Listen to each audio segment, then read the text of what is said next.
Hello everyone, welcome to my environment related video. Friends, आज मैं पर्यावरण से रिलेटेड आप लोगों को एक खास जानकारी साझा करूंगा।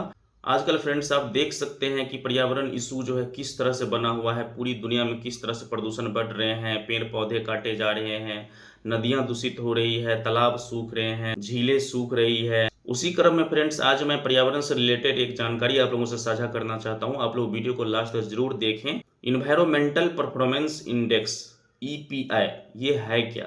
ईपीआई एक ऐसा सूचकांक है जो किसी भी देश के पर्यावरणीय प्रदर्शन का मूल्यांकन करता है। ये जो मूल्यांकन होता है वो वायु गुणवत्ता, उत्सर्जन, जैव विविधता संरक्षण के आधार पर होता है। ये हर 2 साल पर येल और कोलंबिया यूनिवर्सिटी के रिसर्चर जो होते हैं, यानी शोधकर्ता जो होते हैं, वो जारी करते हैं कि कौन सा देश पर्यावरण के लिए अच्छा काम कर रहा है, कौन खराब काम कर रहा है। तो ये वो जारी करते हैं। 2024 ईस्वी में जब ईपीआई जारी किया गया, उसमें पहला देश जो है एस्टोनिया था।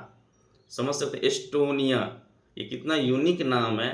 और पूरी दुनिया के पटल पे आप ज़्यादा उसका नाम नहीं सुनते होंगे, एस्टोनिया। दूसरा नंबर पे है लग्जमबर्ग। ये भी पूरी दुनिया में उतना हाईलाइट में नहीं रहता है जिस तरह जैसे अमेरिका हो गया, चाइना हो गया, इंडिया हो गया। इसका जो है कोई भी न्यूज़ या कोई भी मैटर पूरी दुनिया में हाईलाइट रहता है कि नहीं। तीसरा नंबर पे जो है जर्मनी है। तो पहला नंबर पे हो गया एस्टोनिया, दूसरा नंबर पे हो गया लग्जमबर्ग और तीसरा नंबर पे जो है जर्मनी है। 2024 में जब ईपीआई जारी किया गया उस समय 180 देशों का सर्वे था। तो 180 देशों में इंडिया का स्थान जो है, आप सुन के चौंक जाएंगे, इतना खराब स्थिति है दोस्तों। इंडिया का स्थान जो है 176वां था। 176वां, कितनी दुख की बात है। यानी 1 2 3 तो छोड़िए, 176वां।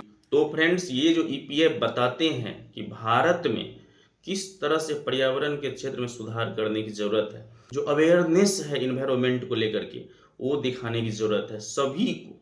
और मैं पर्यावरण को लेकर पूरी तरह से समर्पित हूँ। तो आप लोग इस पूरी वीडियो के बारे में क्या सोचते हैं, कमेंट में जरूर बताइएगा। तो आप लोग मुझे पूरा सपोर्ट कीजिए फ्रेंड्स। जय Hind. Save nature, save life.